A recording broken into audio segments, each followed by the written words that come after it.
عائشہ کی لائف ایک عجیب سے ڈیلیما میں تھی۔ ہر طرف لوگ حرام ڈیٹنگ کر رہے تھے، انسٹا پر کیوٹ کپلز کی سٹوریز دکھائی جا رہی تھی، مگر عائشہ کا دل صرف ایک چیز چاہتا تھا کہ ایک ایسا ہسبینڈ جو صرف اس سے نہیں بلکہ اللہ سے بھی محبت رکھتا ہو۔ مگر سوال یہ تھا کہ اگر ڈیٹ کرنا حرام ہے تو پھر کمپیٹیبلٹی کیسے چیک ہو؟ کیسے پتہ چلے کہ وہ اللہ سے ڈرنے والا ایک نیک انسان ہے بھی یا نہیں؟ دن عائشہ کے والد محمود نے عائشہ کے لیے آئے ہوئے ایک رشتے کے بارے میں بتایا۔ یہ پرپوزل ایک انجان انسان سے تھا جو ان کے قریبی رشتے دار کے تھرو انٹروڈیوس ہوا تھا۔ پرپوزل دیکھتے ہی عائشہ کے دماغ میں ایک سوال آیا۔ میں کیسے اس انجان انسان سے شادی کر سکتی ہوں جبکہ میرے کچھ ارمان ہیں، کچھ کوالٹیز ہیں جو میں اپنے پارٹنر میں چاہتی ہوں۔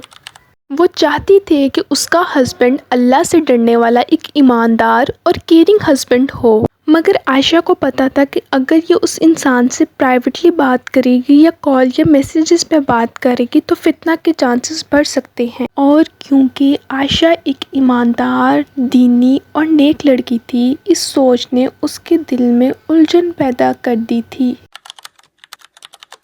رات کے سکون بھرے لمحات میں جب وہ اپنی موبائل کی اسکرین سکرول کر رہی تھی تو وہ دیکھتی ہے کہ اس کی تمام تر دوستوں نے اپنے رشتے خود بنا رکھے ہیں، مگر وہ ایک حلال رشتہ چاہتی تھی۔ وہ چاہتی تھی کہ ایک ایسا رشتہ جو نہ صرف ایموشن کی بیس پر بلکہ دین کی بیس پر قائم ہو، مگر اسے سمجھ نہیں آ رہی تھی کہ آگے کیسے بڑھنا ہے۔ ایک دن عائشہ اپنے فون پر سکرول کر رہی تھی۔ سکرول کرتے کرتے اس نے ایک چینل دیکھا اسلامک سائیکالوجسٹ کے نام سے۔ اس کی باتیں بہت ہی دل کو سکون دینے والی اور ریلیٹیبل تھی۔ اس کو وہاں سے اپنے مسائل کا حل ملا۔ اس نے ایک ویڈیو دیکھی جس میں بتایا گیا تھا حلال way to find A suppose. اسے پتہ چلا کہ اسلام میں ایک بہت ایزی اور حلال سلیوشن دیا ہے۔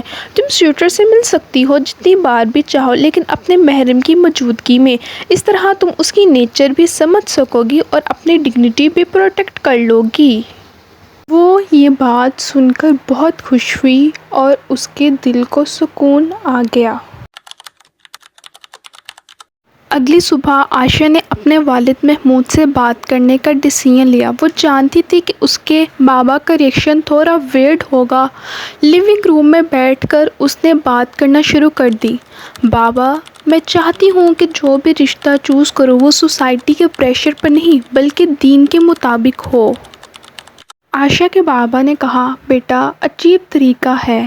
عائشہ نے کہا، بابا کلچر چینج ہو سکتا ہے، دین تو وہی ہے۔ اس کے بابا اسے غور سے سن رہے تھے اور وہ پھر اپنی بیٹی کے بہتر مستقبل کے لیے مان گئے۔ ایک ہفتے بعد ایک ریسٹورانٹ میں میٹنگ ارینج ہوئی۔ عائشہ، اس کے والد اور وہ پرسن۔ ان کی سب سے پہلے سمپل ٹاپکس پر بات ہوئی اور پھر انہوں نے ڈیپر ٹاپکس پر بات کی جیسے کہ دین اور اس کی ویلیو ان لوگوں کی زندگی میں۔ After mental and emotional understanding ان دونوں نے ایک سنہ طریقے سے نکاح کرنے کا فیصلہ کیا جو کہ فضول رسومات سے پاک ہو۔ عائشہ کی زندگی سکون اور محبت کے ساتھ گزر رہی تھی۔ بس اگر آپ بھی اسی سچویشن میں ہیں تو حلال وے چوز کریں۔